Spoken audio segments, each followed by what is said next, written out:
hello again. This is Kevin Turner, CEO of the Christian Business Development Company.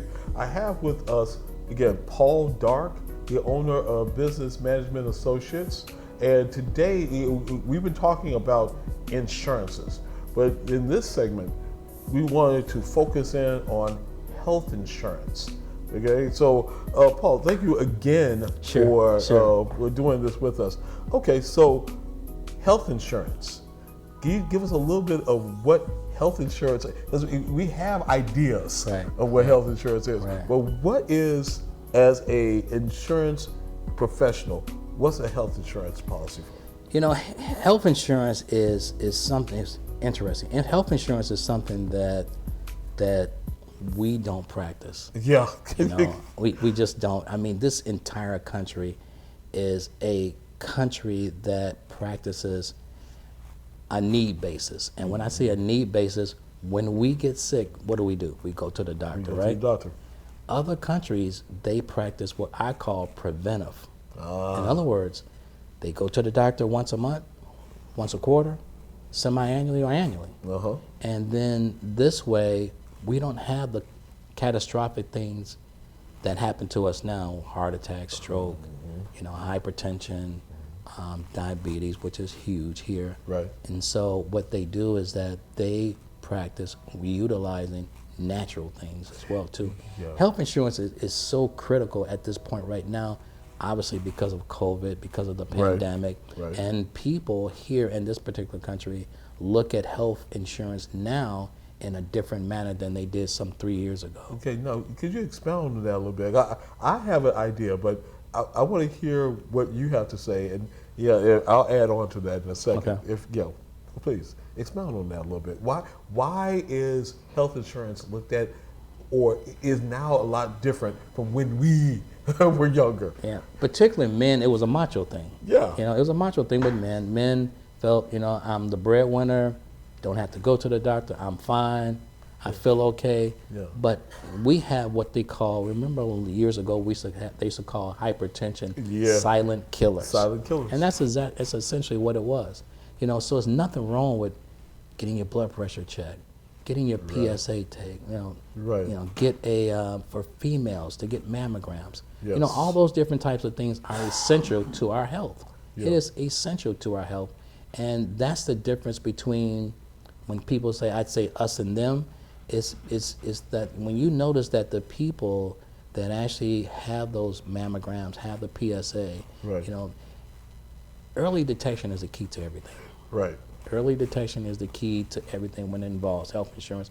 And health insurance provides you with mechanisms to go out and look at those different things and it not be as catastrophic as it once was. You know what, and that's why, the reason why I asked that is because some of the reasons why people, I feel, never went to, or don't go to the doctor is, one, because I have to work and everything else. But two, also that fear of finding out, that you're going to find out that you have something going on. And the thing about it is that when we feel things within our bodies, we know something is going on. But sometimes when you say things, it's like, you have people tell you, oh, suck it up, what have you. Right. But now we're getting to a point where it's like, no, I'm feeling something in my body. Right. Let me see what is happening. Right. Is that something that you are seeing now more and more? That's true. The thing that happened here is that I always tell people that no matter how much you see a physician, you know your body. Yes. And you know when something's not right with your body. Right. And people immediately go to the doctor. Yes. What we try to teach is, once again, is preventive. Get that checkup if you have some chronic situations going on, go to the doctor every 3 months. Yeah. Go 4 times a year. Yeah. Then that way you can stop anything, or not even stop, but prevent anything becoming catastrophic. Yeah. And that's why, again, the misnomer that a lot of people have about health insurance, or just going to the doctor, it's like, okay, doctor's going to find something, just give me a pill and be gone. But health insurance has become more wellness based. Okay, so could you expound on that a little bit, that wellness piece, to try to help prevent the things from happening? Interesting. In 1971, HMO became prevalent. Okay. Health Maintenance Organization. Yes. The whole concept behind HMO was preventive. Yeah. It provided very cost-effective mechanisms to encourage us to go to the doctor. Yeah. You go to the doctor, you pay $5, $10, and find out what's going on. You wanted to get an x-ray, you didn't have to worry about it. It was covered at 100%. So a lot of this fear that we have is not only trying to find out something, but it's also, it becomes economical. Yes. Because of the fact that we fear the amount of money that's going to come out of our pocket for health. But you know, the interesting thing is that people will provide and get car insurance Yeah. before they get health insurance. I know. And it's, for me, that's nuts. But you have people that actually do that. Yeah. You know. Well, to take it to a personal level, my wife, thank you, I love you, dear, because I work so much. Okay, she made me, because I had headache, what have you, and kept talking about it. She made me a doctor's appointment. Okay, which I wound up doing, and I'm glad she did. Why is it that we don't make the doctor's appointments or don't utilize these type of measures? Yeah. What's going on? Yeah. To me, I look at my grandfather. You know, my grandfather died of prostate cancer at the age of 67 years old. Right. I mean, that was in 1977. Right. You know, it's not, and 67 years old now is considered young. Yeah. So the mortality rates have risen tremendously. Right. People are living longer. Part of that reason why is because of technology. Okay. The technology that we have now versus in 1977 is entirely different. How we treat certain illnesses is entirely different. Right. We have the capability and the technology to make things that were actually critical chronic now. Prostate cancer is chronic, considered chronic. Yeah. Breast cancer. Think about all the people that had breast cancer. Yeah. 1977, you rarely did you see anybody that had prostate cancer, breast cancer. Now every time you turn around, you have a family member, a loved one, a friend, a cousin, or someone that you know or you can identify that either has one of the two. You know, and now you talk to them, they're fine. They've had it 15, 20 years ago. My father had prostate cancer prior to his passing, but he did not pass because of prostate cancer. Yeah. You know, so it's totally different.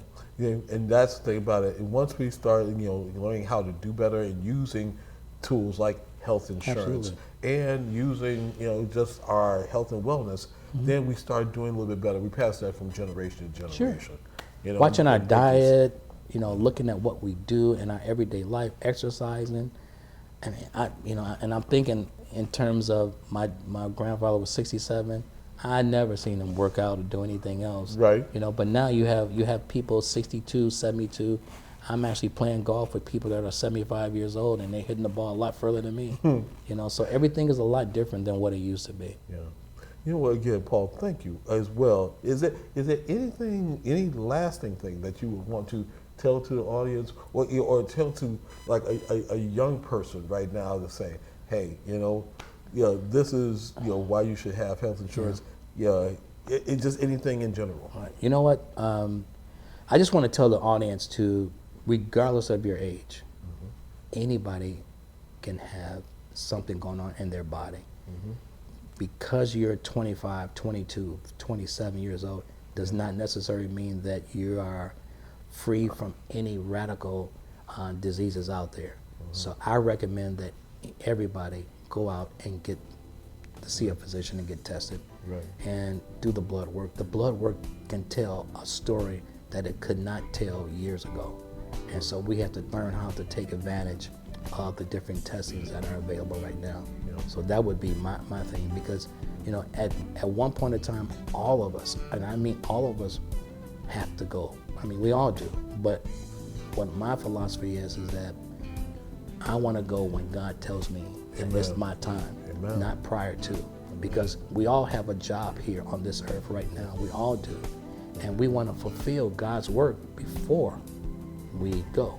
And the only way you're going to be able to do that is you have to remain and stay healthy. Amen. So that would be my recommendation. Amen. And this is just another for people who take care of families, and like myself, and for mothers, fathers, what have you. If you're not doing well, and something happens to you, who's going to take care of your family? True. Okay. So, True. Again, Paul, thank you again. Appreciate it. Appreciate it. Anytime. Again, this is Paul Dark. He's the owner of Benefit Management Associates. And how can someone get in contact with you to talk about this a little bit further? Once again, you can go to the website. It's www.benefitmngt.com. You can call us 312-265-5097. You can also reach out to us on social media. I'm Kevin Turner. Thank you for watching.